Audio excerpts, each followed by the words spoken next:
Il existe un type de silence bien spécifique qui survient à 3 heures du matin. Ce n'est pas un silence paisible, c'est un silence lourd, électrique. C'est le bruit d'un esprit qui file à 1000 à l'heure alors que le corps gît paralysé dans les draps. Si vous écoutez ceci, il est probable que vous connaissiez intimement ce silence.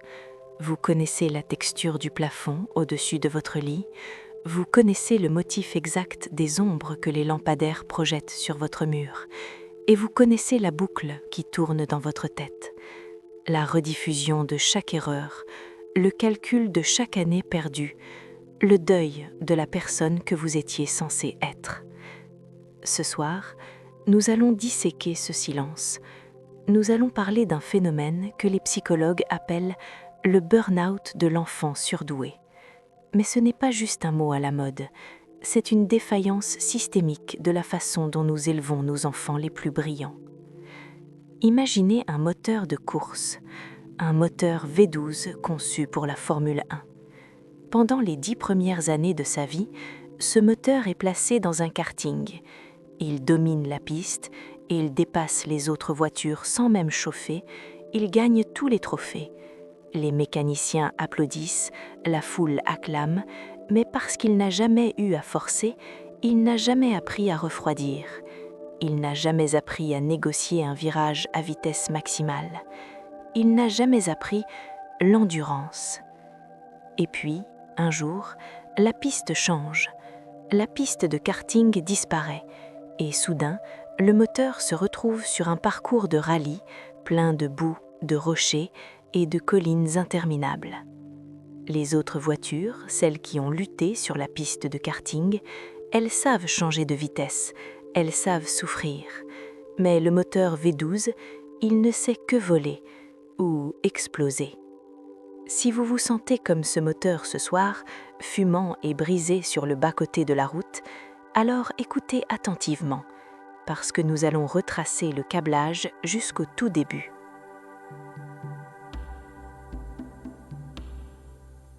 Revenons en arrière, plus loin, avant le burn-out, avant l'anxiété, avant l'épuisement. Revenons au moment où vous avez été découvert. Peut-être aviez-vous 5 ans, peut-être 6. Le décor est presque toujours le même. Une salle de classe, les néons qui bourdonnent au plafond, l'odeur de la craie et de la cire sur le sol. Vous souvenez-vous du moment où vous avez réalisé que vous étiez différent? Peut-être que l'instituteur a posé une question censée être difficile, une question qui a fait froncer les sourcils aux 20 autres enfants, les faisant baisser les yeux vers leur bureau. Mais pour vous, ce n'était pas difficile, c'était évident, aussi évident que la couleur du ciel, aussi visible que votre propre main. Vous avez levé la main, pas pour attirer l'attention, mais parce que la réponse bouillonnait en vous, comme une pression physique. Vous deviez la laisser sortir. Et quand vous avez parlé, la pièce est devenue silencieuse. L'enseignant s'est arrêté de marcher. Elle vous a regardé, et dans ses yeux, vous avez vu quelque chose de nouveau. Vous avez vu du ravissement. Vous avez vu du soulagement. Vous avez vu de l'admiration. Et puis, elle a prononcé les mots. Tu es si intelligent. Tu es spécial. Tu es doué.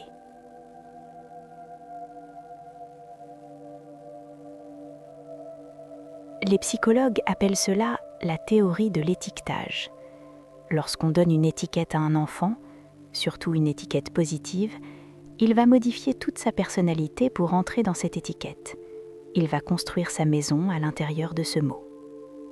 Pour un enfant de 6 ans, l'amour est une question de survie. Et vous veniez d'apprendre le code secret pour obtenir de l'amour. Le code est « Sois intelligent ». Vous ne le saviez pas alors, mais c'était le moment où le piège s'est refermé. Parce que intelligent n'est pas un comportement, Intelligence est un état d'être. Si vous avez un 20 sur 20 parce que vous avez étudié dur, c'est du travail. Mais si vous avez un 20 sur 20 sans étudier, ça, c'est de l'intelligence. Et ainsi, au fond de votre cerveau en développement, une équation dangereuse s'est inscrite. L'effort est l'opposé de l'intelligence. Pensez-y. Si vous devez faire des efforts, cela signifie que vous ne savez pas. Si vous ne savez pas, vous n'êtes pas intelligent. Si vous n'êtes pas intelligent, vous n'êtes pas spécial. Et si vous n'êtes pas spécial, vous n'êtes rien.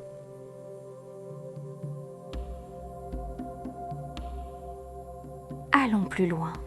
Regardons sous le capot, la biologie de votre cerveau. Parce que ce n'est pas seulement de la psychologie, c'est de la neurologie. Il existe un concept appelé hyperexcitabilité. Il a été inventé par le psychologue polonais Kazimierz Dąbrowski. Il a remarqué que les enfants à haut potentiel vivent le monde avec une résolution plus élevée que les autres. Quand vous étiez enfant, les couleurs vous semblaient-elles plus vives? La texture de vos chaussettes vous dérangeait-elle plus que les autres? Une histoire triste dans un livre vous faisait-elle pleurer pendant des jours? C'est parce que votre cerveau avait un seuil de stimulation plus bas. Vous absorbiez plus de données, plus d'émotions, plus de bruit. Pendant que les autres enfants jouaient à chat dans la cour de récréation, vous étiez souvent sur la touche, à observer, à analyser, à simuler des scénarios dans votre tête. Vous n'étiez pas juste timide, vous traitiez un tsunami d'informations. Et cette puissance de processement, cette vitesse, est devenue votre identité. Vous vous êtes habitué à comprendre les choses instantanément. Clic, compris. Suivant. Clic, compris. Suivant. Vous êtes devenu accro à la vitesse d'acquisition. Apprendre n'était pas l'ascension d'une montagne. Apprendre était un saut. Vous pouviez sauter directement à la réponse pendant que les autres en étaient encore à mettre leurs chaussures de randonnée. Et c'est là que la tragédie commence. Parce que vous avez appris à sauter, vous n'avez jamais développé les muscles de la randonnée. Vous n'avez jamais développé d'habitude d'étude, ni de sens de l'organisation. Vous n'avez jamais développé la tolérance à la frustration. Pourquoi réviser pour un examen quand on peut mémoriser le manuel 5 minutes avant le cours? Pourquoi écrire un brouillon quand on peut réviger la dissertation finale la veille de la date limite? Cela ressemblait à un super pouvoir, cela ressemblait à de la magie. Mais ce n'était pas de la magie, c'était un déficit. Il vous manquait l'étape cruciale du développement, celle de la lutte. Pensez à un papillon sortant de sa chrysalide. La lutte pour briser le cocon est ce qui pompe le fluide dans ses ailes. Si vous ouvrez le cocon pour le papillon, si vous lui rendez la tâche facile, le papillon ne volera pas. Ses ailes seront flétries. Il mourra. Pendant les 18 premières années de votre vie, le système scolaire a ouvert le cocon pour vous. Ils vous ont donné les notes, ils vous ont donné les éloges, ils vous ont dit que vous voliez. Mais vous ne voliez pas. Vous étiez en train de tomber avec style.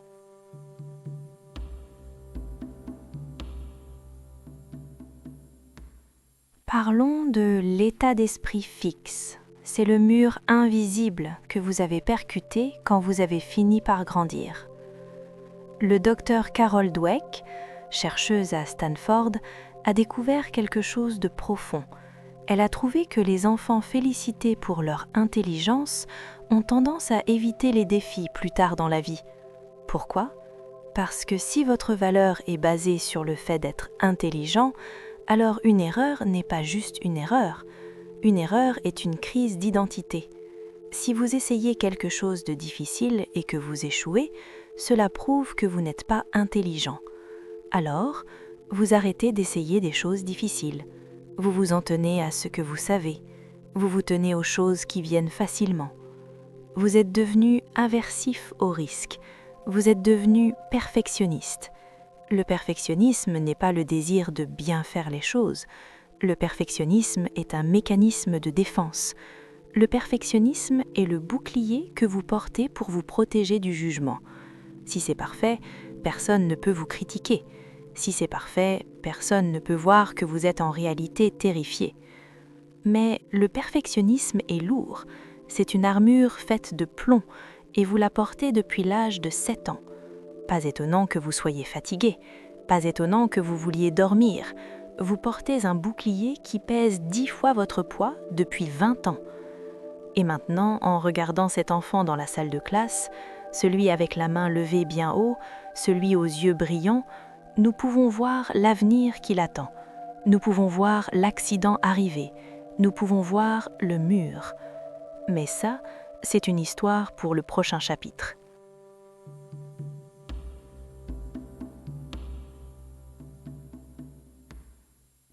Le temps passe. L'enfant grandit. La salle de classe change. L'école primaire devient le lycée. Le lycée devient l'université. Pendant un certain temps, la stratégie fonctionne encore. La stratégie de la roue libre. Vous connaissez bien ce sentiment. C'est la capacité de s'asseoir dans un cours magistral, d'absorber 20% de l'information et de comprendre intuitivement 90% du concept. C'est la capacité de lire le résumé d'un livre et d'écrire une meilleure dissertation que l'étudiant qui a lu chaque page. Vous vous sentiez invincible. Vous regardiez vos camarades transpirer à la bibliothèque, surligner chaque ligne de leur manuel, et vous ressentiez un étrange mélange de pitié et d'arrogance. Pourquoi se complique-t-il autant la vie ? Vous demandiez-vous. Vous avez été bercé dans un faux sentiment de sécurité. Vous pensiez que la route serait lisse pour toujours. Vous pensiez que l'intelligence était un trait passif, comme la taille ou la couleur des yeux. Quelque chose que vous aviez, simplement. Mais vous avez oublié les lois de la physique. Finalement, la pente de la route devient plus raide. Finalement, la complexité du monde dépasse la puissance de procession du talent brut. Et c'est là que vous heurtez le mur.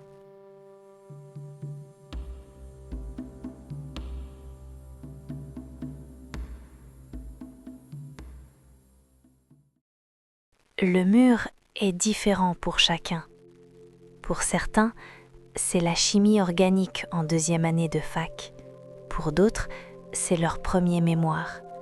Pour beaucoup, c'est leur premier vrai travail, où il n'y a pas de programme, pas de système de notation clair et pas de professeur pour applaudir quand vous finissez une tâche.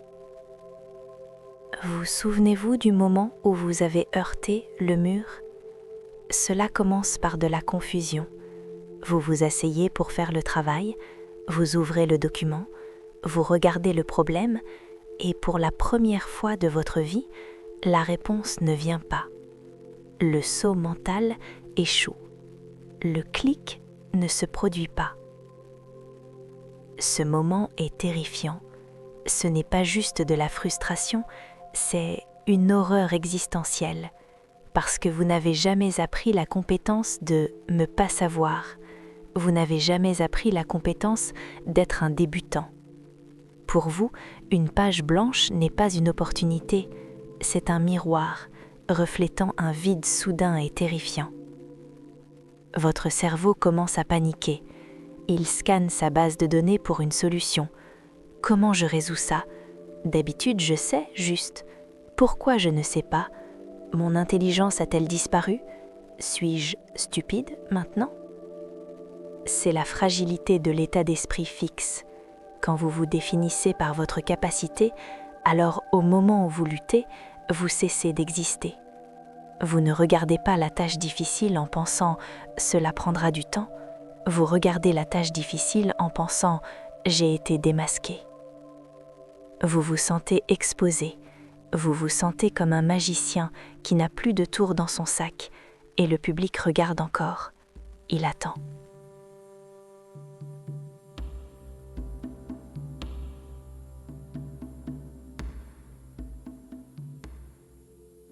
Et ceci nous amène au symptôme le plus douloureux du burn-out HPI, la procrastination. La société vous traite de paresseux. Vos parents demandent pourquoi vous gâchez votre potentiel. Vous vous demandez pourquoi vous ne pouvez pas juste vous asseoir et faire le travail. Mais soyons clairs, ce n'est pas de la paresse. La paresse, c'est quand on s'en fiche. Mais vous vous en souciez trop. Vous vous en souciez à en avoir mal. Psychologiquement, votre procrastination est un bouclier. C'est un mécanisme appelé auto-handicap. Imaginez que vous avez un énorme projet à rendre. C'est difficile. Cela demande des efforts.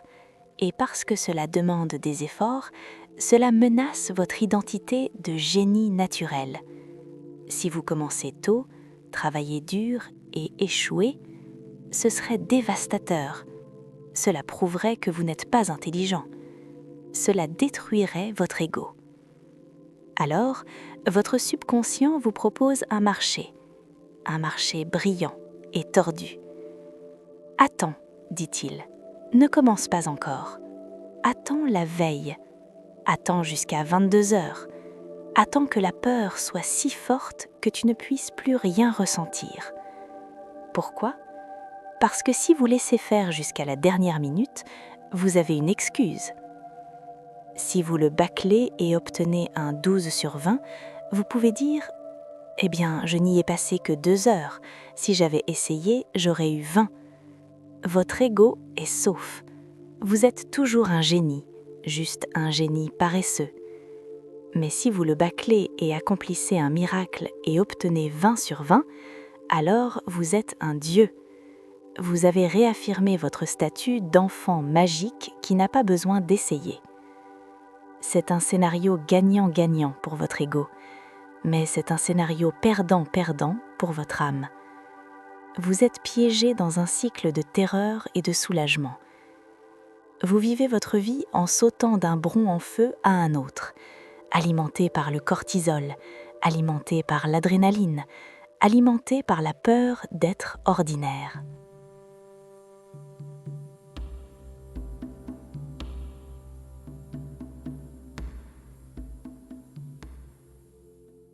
En vieillissant, ce cycle crée un fantôme qui vous suit dans chaque salle de réunion, dans chaque relation, dans chaque moment de calme, le fantôme de l'imposteur. Vous vous sentez comme une fraude, vous avez l'impression d'avoir dupé tout le monde en leur faisant croire que vous êtes intelligent. Vous êtes terrifié qu'un jour, la police des adultes n'enfonce votre porte et dise « Nous savons que tu fais semblant, nous savons que tu ne sais pas ce que tu fais. » Vous regardez vos collègues, ils semblent si calmes, ils semblent travailler régulièrement, pas à pas, brique par brique, mais vous ne savez pas poser des briques, vous ne savez que construire des châteaux entiers dans les airs et espérer qu'ils ne disparaissent pas. Vous vous surprenez à trop vous justifier, vous vous surprenez à vous excuser avant même de parler, vous vous surprenez à vérifier vos emails 10 fois avant d'envoyer, parce que vous êtes sûr, absolument sûr, qu'il y a une erreur cachée quelque part qui révélera votre incompétence. Savez-vous pourquoi vous ressentez cela ? Parce que vous n'avez jamais intériorisé vos succès. Quand vous réussissiez enfant, c'était facile, donc ça ne comptait pas. Quand vous réussissez adulte, c'était à la dernière minute, donc c'était juste de la chance. Vous avez un CV plein de réussites, mais un monde intérieur plein de vide. Vous êtes affamé de validation, mais quand les gens vous la donnent, vous ne pouvez pas la digérer, parce que vous ne croyez pas l'avoir méritée. Vous êtes un coffre-fort rempli d'or qui a perdu la clé, riche à l'extérieur, en faillite à l'intérieur.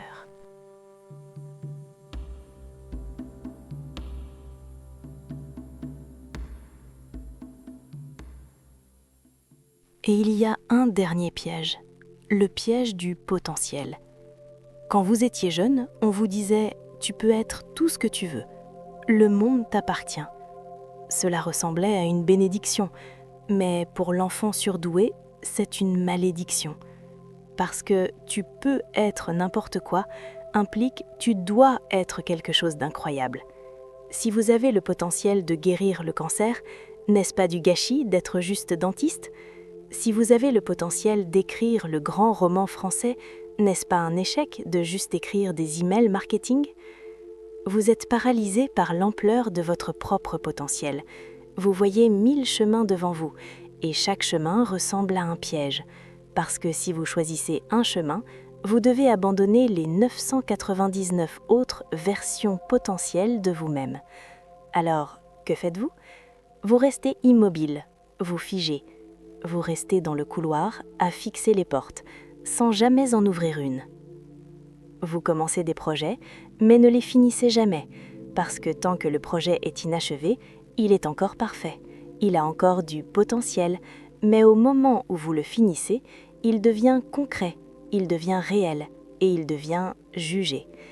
Alors vous thésaurisez votre potentiel, vous le gardez enfermé dans une boîte, sûr, immaculé et inutile. Vous attendez le moment parfait, l'idée parfaite, la passion parfaite qui vous emportera et rendra le travail difficile à nouveau facile. Mais ce moment ne vient jamais, et le silence dans votre chambre devient plus fort, et l'horloge sur le mur tic-tac plus fort. Tic, tic, tic. Vous êtes fatigué de courir, mais vous avez trop peur de marcher, alors vous restez juste allongé là. C'est ça le burn-out. Ce n'est pas l'épuisement du mouvement, c'est l'épuisement de devoir se maintenir entier.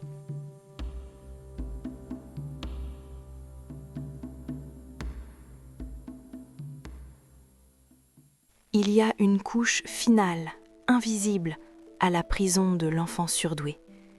C'est le sentiment d'être constamment observé. Quand un enfant est étiqueté haut potentiel, on ne lui donne pas juste un titre, on lui donne une scène. Et à partir de ce moment, il sent que le projecteur ne s'éteint jamais. Ils portent un superviseur interne dans leur tête, un public invisible composé de leurs parents, de leurs professeurs et de leur futur moi, tous assis dans le noir, attendant qu'ils fassent quelque chose d'incroyable. C'est pourquoi ils luttent avec les tâches les plus simples, parce que pour eux, une tâche simple n'est jamais juste une tâche, c'est une performance. Ont-ils déjà senti leur esprit se vider au moment où quelqu'un se tient derrière eux ? Ont-ils déjà senti leurs doigts trembler sur le clavier juste parce qu'ils savent que quelqu'un pourrait lire ce qu'ils écrivent ? C'est l'héritage de l'enfant surdoué. Ils sont terrifiés par le brouillon. Ils sont terrifiés que le processus de lutte soit vu, parce que dans leur esprit, si les gens les voient lutter, ils réaliseront que l'étiquette de surdoué était un mensonge. Si les gens les voient échouer, ils perdront leur place à table.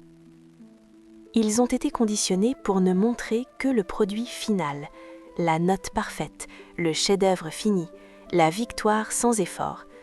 Alors, quand ils sont au milieu d'un processus difficile et confus, ils veulent se cacher, ils veulent disparaître, ils veulent se figer jusqu'à ce que les yeux s'en aillent.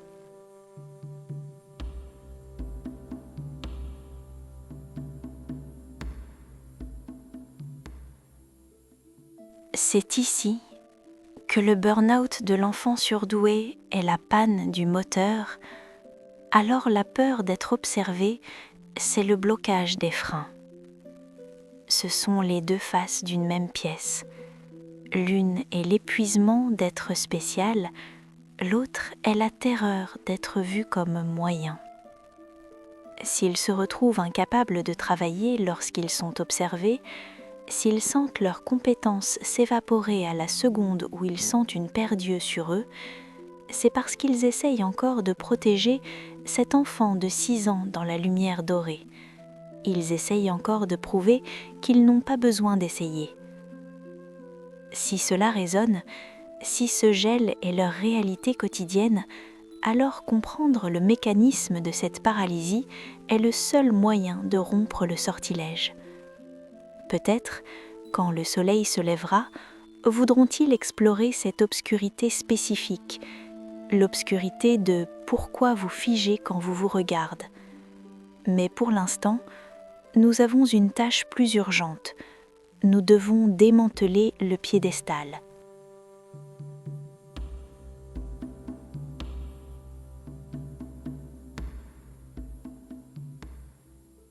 Écoutez à nouveau le silence dans la pièce. Ce silence n'est pas un vide, c'est le seul endroit où l'enfant surdoué est enfin en sécurité.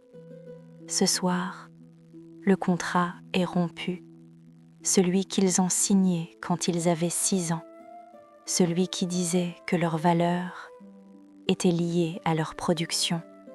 Il est temps de dire à cet enfant que le théâtre est vide, le public est rentré chez lui, les critiques se sont endormis. Imaginez l'enfant surdoué quittant enfin la scène, vers les ombres, où il fait sombre, où il fait calme, et où personne n'attend qu'il soit spécial. Dans l'ombre, ils ont le droit d'être ordinaires, et ordinaire n'est pas un échec. L'ordinaire est le seul endroit où un être humain peut réellement respirer. C'est le seul endroit où vous pouvez faire une erreur et cela ne devient pas un désastre. C'est là où vous pouvez apprendre, lentement, brique par brique, sans la pression de devoir construire un château avant le matin. Le monde leur a dit que le potentiel était un don, mais le potentiel était une dette qu'ils n'avaient jamais demandée, un prêt avec un taux d'intérêt impossible. Ce soir, la dette est annulée. Ils ne sont pas du potentiel gâché. Ils sont un être humain à qui l'on a donné un fardeau trop lourd pour un enfant, et ils sont enfin en train de le poser. Ils peuvent poser la couronne. Ils peuvent poser le bouclier du perfectionnisme. Ils peuvent poser la peur d'être juste une personne. Chut, c'est normal d'être juste une personne. Les lumières s'éteignent maintenant. Le superviseur intérieur a quitté les lieux. Le projecteur a grillé. L'enfant surdoué n'est plus en représentation. Il règne une paix étrange dans l'oubli. Il y a une force étrange dans l'invisibilité.